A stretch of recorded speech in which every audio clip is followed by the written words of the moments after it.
And welcome everyone to a new TooStupidGamerz video. This is a news roundup for early September 2020. I'm Zero. And I'm Nanners. And there's quite a bit of news to talk about. So we skipped the month of August and the rest of July. There was a lot of stuff going on. Also personally, so partly too much. Also due to Play NYC, we were doing a whole bunch of content for that great event. And I'm sure some of you got to check that out, but yeah, kind of made it hard to do like all these videos at once. But here we are, want to talk about some of the stuff we've missed and some of the more recent news as well. That's right. So let's jump right into it. First, a few quick fire mentions, and these are quite a doozy. So let's start off with a Shenmue Anime. Yes. We're not joking. It's a Shenmue anime by Adult Swim Games, and from what I understand, it is a retelling of the story of the game.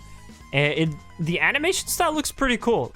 I'm with it on that level, but I don't know. I mean, how is it gonna hold over well? The games were, unfortunately, Shenmue 3 was kind of a disappointment in a lot of people's eyes for the most part. It was kind of a hard game to play, but yeah, I mean, maybe an anime could be better for this. Who knows?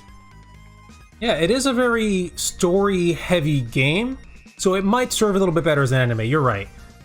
This is a collaboration between Crunchyroll and Adult Swim, and Adult Swim has been pretty good with their shows lately, so let's cross our fingers and hope that it actually turns out to be good. It could be.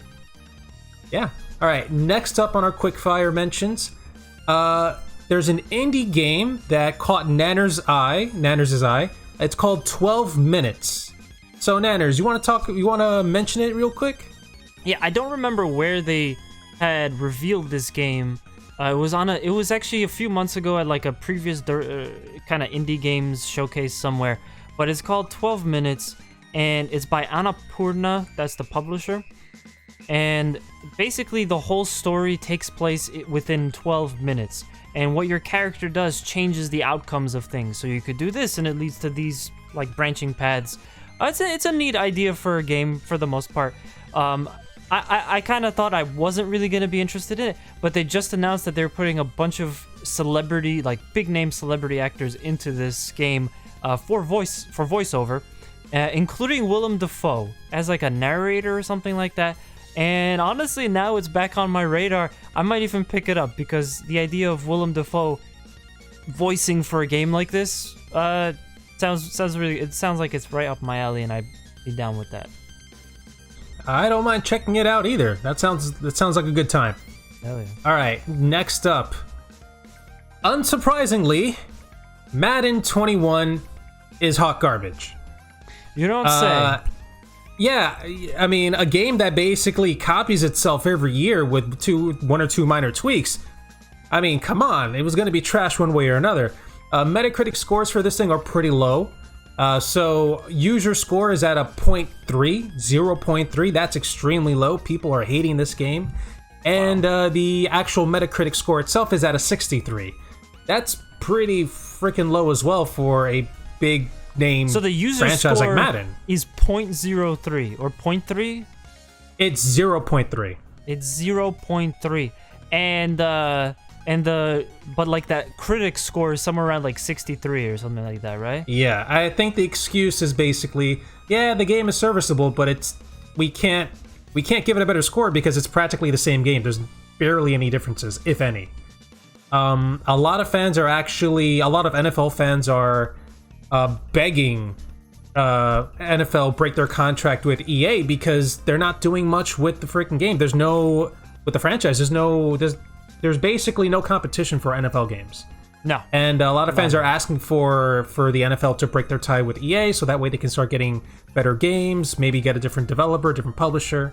Yeah. EA, however, due to all these horrible scores and stuff, they've promised to do a lot of fixes, mainly to their franchise mode of the game. Promising a whole bunch of different fixes and stuff, shit that should have already been done from the very start. So we'll see where this goes. Right. Now, two very quick mentions. So Nintendo is celebrating Mario's 35th anniversary. And with this anniversary, they're releasing a couple of wacky ideas. One of them being Mario Kart virtual, augmented reality toys. What do I mean by that? Well, imagine, if you will, a Mario Kart RC. On top of it, there's a camera. It connects to your Switch. And then you have these sort of checkpoints, these racetrack checkpoints. Put them around your house. Start off driving your little Mario Kart toy using your Switch through these checkpoints, sort of creating a track, and then racing in that track you just made through your Switch with the car. Yeah. That's basically what they're doing with this Mario Kart toy. I think it's pretty interesting. You could actually play with multiple Mario Kart toys together in a single track. There's augmented reality assets that are added to the game. Like, you actually get to see the track under you. AI players racing against you. You can see items hitting you and your cart will stop in real time. It's very interesting, very Nintendo, very, very typical of Nintendo to think outside of the box. And another mention, for Mario's 35th anniversary, they're also going to release practically every 2D Mario game digitally for the Switch if you have a Switch Online. So to my best understanding, is you're going to get Mario 1, Mario 2, Mario 3, Super Mario 1, 2, and 3, Super Mario World. I believe you're also going to get New Super Mario Brothers that was released for the Wii and for the DS would also be released. New Super Mario 3D or something like that. The whole isometric one where you have like 4 players playing together. All those type of games and other compilations that were released before are going to be online for the Switch. So Nanners, you might want to check that out real quick. Yeah. No, they've been doing some good stuff. They put a lot of good stuff on the Nintendo Switch Online service recently. I've been enjoying the NES and the SNES. Quick side note, by the way, there have been rumors going around that they're getting ready to put the 64 version of that for like Nintendo 64 games, which would be insane. I think that would really take the Switch to the next level. It's funny you mentioned that because those rumors are true. Because if you guys have watched the Nintendo Mario Direct that happened this past just a couple of days ago from the time of this recording, Mario 3D All-Stars was announced for the Switch, being released, I believe, September 18th this month. So what that means is you're going to get Mario 64, Mario Sunshine, and Mario Galaxy all packed together into one cartridge for the Switch. Right. But is it a cartridge or is it online? Because they were kind of vague on that. I do understand where the confusion is. All right, so this is a standalone title. This is a standalone compilation of these 3 games in one cartridge, or you can buy it as a compilation as its own game online. Okay. Now, this is awesome. People have been begging for this. One major drawback that I got from this whole announcement and seeing all the footage is that they did absolutely nothing to Mario 64. This is basically a port of Mario 64, and it just looks cleaner. That's about it. They didn't add any extra polygons. They didn't add any new textures. None of that. It's just the same game from before, but on your Switch. Right. Still pretty cool. The other 2 games, they're GameCube and Wii games. Makes no sense to add more polygons to it. Again, no new textures either, but it does look a lot cleaner and it works a lot better because it's, again, on the Switch and you have it on the go. So that's pretty cool. Another drawback to the thing also, by the way, is just the fact that, and people were pointing this out on Twitter a lot, is the fact that they didn't add Super Mario Galaxy 2 as well, which would be really cool, because then not only could you play Galaxy 1, but you could play the whole, there's only 2 Galaxy games, you get both of them together. For whatever reason, they chose to leave it out. And that does kind of make me wonder if eventually they are planning to put it on. It really would be weird for them to give us Galaxy, but not Galaxy 2. So I think at some point they'll just do that one by itself, or I don't know. I'm not sure. But there is another really big drawback to this, and that is the fact that it is limited time only. It is a limited available item. So after release, you great people out there have until March 2021 to grab this title, and then after that, they're not going to print any more copies, and it's going to be delisted from the Nintendo Store. Oh boy, I don't understand what Nintendo is thinking sometimes. And I mean, for the most part, I've not really been a big fan of any of the big three console developers. I think they're all making mistakes left and right, but this just doesn't make any sense. Okay, I get a limited physical release, kind of like limited run of that company. Yeah. But to also take down the digital version, that just doesn't make, like, are you still in the business of making games for people who want to enjoy it? Or it's really weird on Nintendo's part to do something like this, especially since it's supposed to be to celebrate their biggest franchise, their crowning jewel, their crowning achievement, and you're gonna do this kind of weird. It's almost even kind of shady too, like they're worried that it's not gonna sell or something like that. I mean, I don't get it. Nobody gets it. Everyone's mad about this on Twitter. I'm super mad about this, as a matter of fact. So here's what I think is going on and why I think Nintendo's trying to do this. Nintendo likes to do limited releases. I mean, let's not forget what they did with Amiibos. That was a shitstorm in itself. I mean, you had to go to specific stores to get specific Amiibos. I mean, these motherfuckers were hard to find at some point. I mean, especially this NES one. I remember having to go to a specific GameStop just to get it. But the reason why I think Nintendo is doing this is mainly because they want to sell these games separately in the future. So you either act now, pay the 60 some odd dollars to get all three in one thing. Act now. Or act now, or get screwed over later when Nintendo takes it down from the store, and now you have to buy them all separately for maybe 20, 40 bucks each. Who knows what they're gonna do? My initial thought with this was, well, obviously WTF, but like, I was honestly worried that would I even be able to get my hands on one? A physical would be really nice. To have it physically, that would be insane. But if they're gonna also then I started to think, like, are they gonna go so far as to limit the number of digital copies sold? I mean, it really did make me think, like, I need to make sure that I get my hands on this because I want this. I really want this collector's edition. But for whatever reason, Nintendo just has to make it difficult for us, They like to see us suffer, basically. Yeah. So that's it with the Nintendo news. A lot of Mario stuff happening. I don't have a Switch, and I'm thinking about buying the freaking Mario 3D collection, even though I don't have one yet. Yeah, because now you're gonna have to. As if you don't do it now, you won't get the collection. That's right. They forced your hand. Anyway, moving from one console manufacturer making mistakes to another, Halo Infinite. Now, a lot of people are excited for the new Halo game. I think it looked alright. People were complaining about how the graphics weren't next gen and how there were still some popping and whatnot. I said, whatever. As long as the game is good, who cares?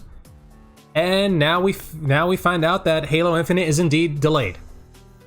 Now, a lot of people get upset when a game gets delayed, but in honesty, for me, I don't know about you, Nanners, but when I hear a game is delayed, I say to myself, cool, make it good and then release it. We don't want a shitty game on release and then have to wait for a freaking update later on. Let's not forget the Master Chief Collection. That was a fucking travesty. So, let's have a good game first and take your time on it. That's how I see it. Yeah, definitely take your time. Put more into it. Make a better end product. I also believe that as well.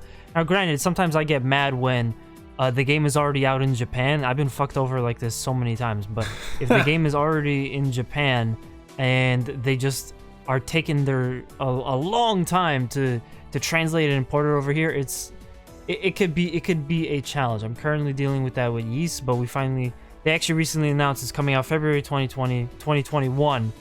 I was really scared when they said 2021 because I thought, oh god, what if it's like December? It's like, no, it's February 2021. They gave us the date. They didn't tell us it initially like a month ago, but now they told us February, so okay, I'll take it. Oh, that's good. Yeah. Now, the reason why this is also newsworthy is because there have been rumors for a while for Halo Infinite that there was basically development hell in the background. That their code was all over the place, the game was crashing a whole bunch, and a new leadership, basically old Bungie developers for Halo have actually returned to Microsoft to actually help complete this game and get it back on track. Oh, Those are the rumors that are going around. Again, we'll see how the game comes out next year. Yeah. Now, let's go ahead and talk about my favorite marsupial of all time, Crash Bandicoot. Now, Crash 4 is coming out next month in October. I'm super stoked about it. And the game already looked good as it is. I would have been happy with the game just coming out, a new title, not too much extra, just a new experience. But of course, the good guys at Toys for Bob, which one of my friends works there, by the way, shout outs to you, Joey, they're adding special flashback tape levels. Now, flashback tapes are basically these special old school challenges where you play side-scroller levels as Crash or Coco, where you take on basically old school Crash obstacles. A whole bunch of box jumping, dodging, and not hitting any explosive crates. They also decided to add Dingle as a playable character. Dingle used to be a villain in the Crash Bandicoot games. He now runs a diner, apparently, and somehow Cortex, the main villain of the game, destroys his diner, and now he has to fight against Cortex, which is awesome. I always loved Dingle. I thought he was a great character. Glad to see him as a playable character now. And last but not least, inverted mode for Crash 4. Inverted is basically their special way of adding mirror mode in Crash 4. But it's not just mirror mode. They added special graphical filters to the game. Changing the colors, maybe making it black and white but with neon colors, flipping everything around, making everything all white, and maybe having to add more color to the levels. Very interesting stuff. It's going to give you a whole bunch of replay value. I'm pretty sure they're going to be trophies you can collect by just completing these levels in inverted mode. And heck, it's a lot of excitement and a lot of content for a game that we never knew was going to come. So I'm super excited about it. Sure, yeah. Yeah, I mean, no, we're definitely looking forward to it, for sure. It's definitely going to be an interesting video game. Next up, let's talk about console prices.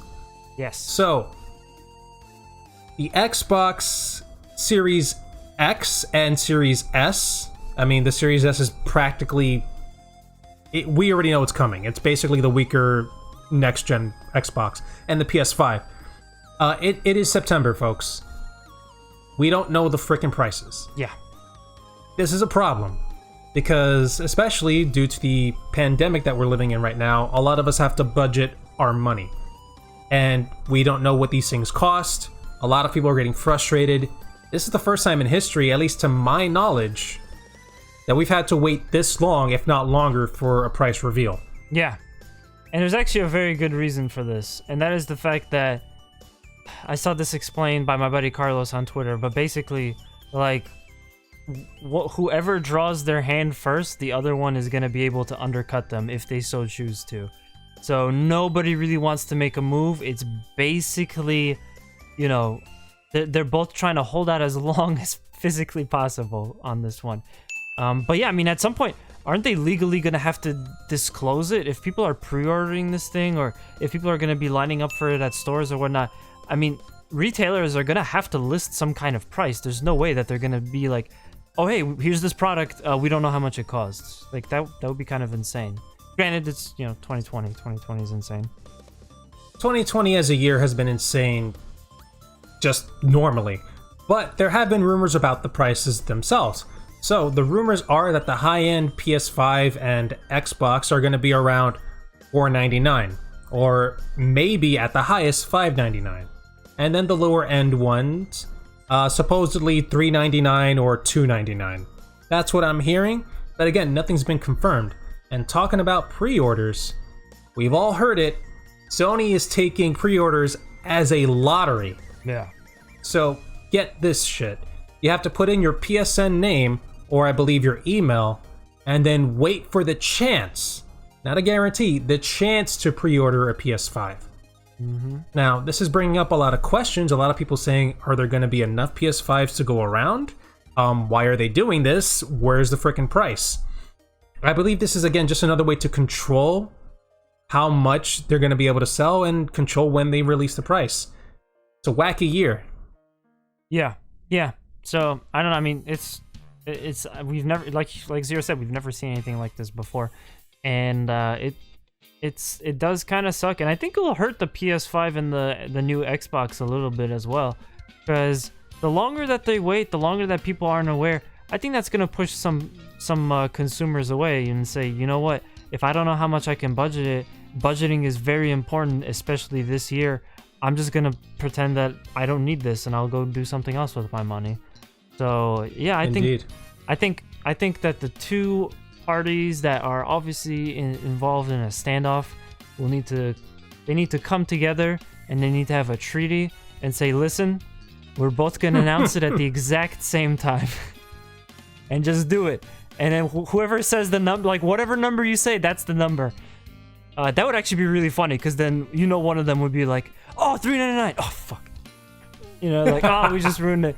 Because that's true. The thing is that whoever says the higher number is likely gonna get less sales, because the cheaper console is gonna be the other one. So that's gonna set them up for, you know, a bigger loss right out the gate. Yeah. That's right. All right, and our last piece of news, Nvidia graphics cards.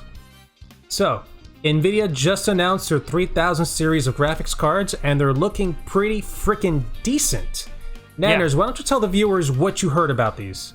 Well, I heard a lot of crazy stuff about it, a lot of stuff about 8K, which I didn't even know was possible, and VR and 100 frames per second. But yeah, the new 30 series, the 30... the 3000. 3070, 3080, 3090. Those are going to be the new graphics cards, and some of them are, the lowest end is actually relatively affordable. It's like $500. I had a lot of friends talking about how they're just gonna go for that one because it's decently priced, and it's a big step up from the 20 series. And that's another thing. People were really upset about the fact that the last graphics card that came out from Nvidia, this is such a big step above that, and it's a decent price right now. That it's kind of like a slap to the face of those people. Unfortunately, they're really upset about it. But yeah, these things are going to be able to do like 4K 60 frames per second consistent on the lowest end, and on the highest end they could do like 8K 100 frames per second or something like that. A lot of teraflops in these bad boys. Yeah, they just announced this all recently.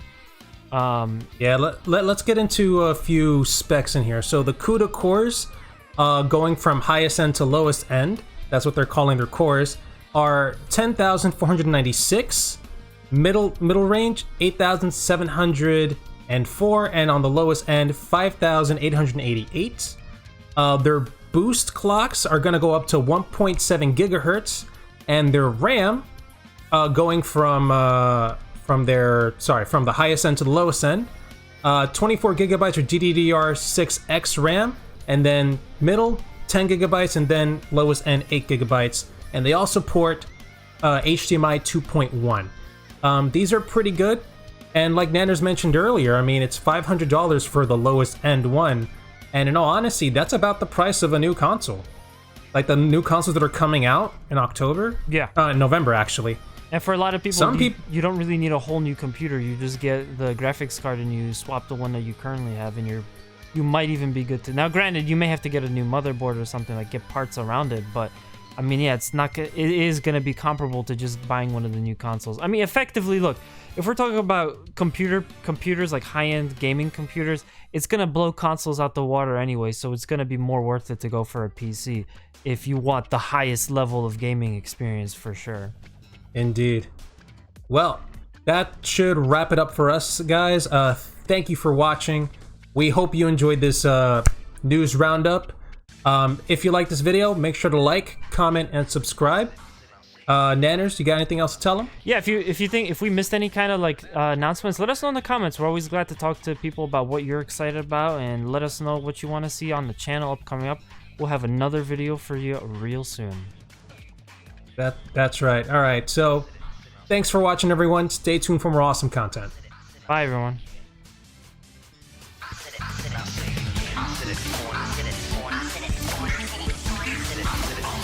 Motors Adam.